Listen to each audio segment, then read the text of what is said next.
The TFL is a little bit of a tricky muscle to find, but you can use these tips to make sure that you're on the right muscle.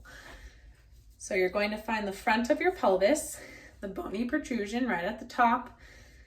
You're going to follow that down. There's the base of my pelvis. You're going to move side to the side of your hip. So that's glutes more to the side. There's a squishy spot right there. That's the TFL muscle, that's insertion. So if I turn sideways, this is the best trick. If I'm in a little bit of a lunged position and I let my knee fall in, that muscle is going to engage. If I stand here, it's going to be right there and you're going to feel it. And when you let your knee come back out, it's going to get squishy again. Firm, squishy, it's unactivated. So now I know that that's where the TFL is.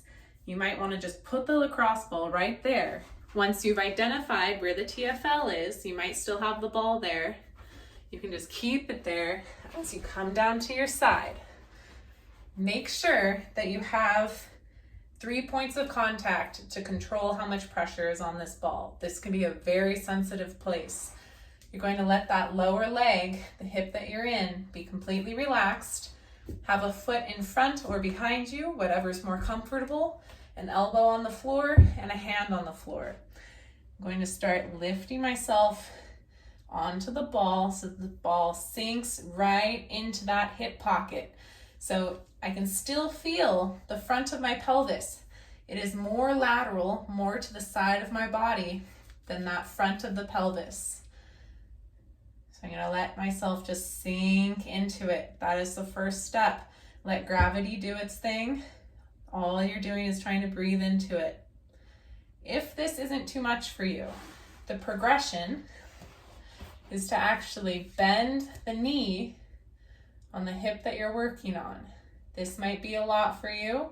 You can just kind of slowly bend and extend the leg.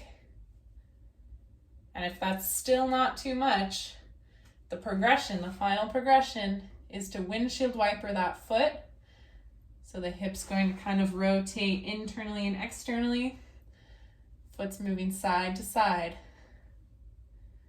And that's the final progression.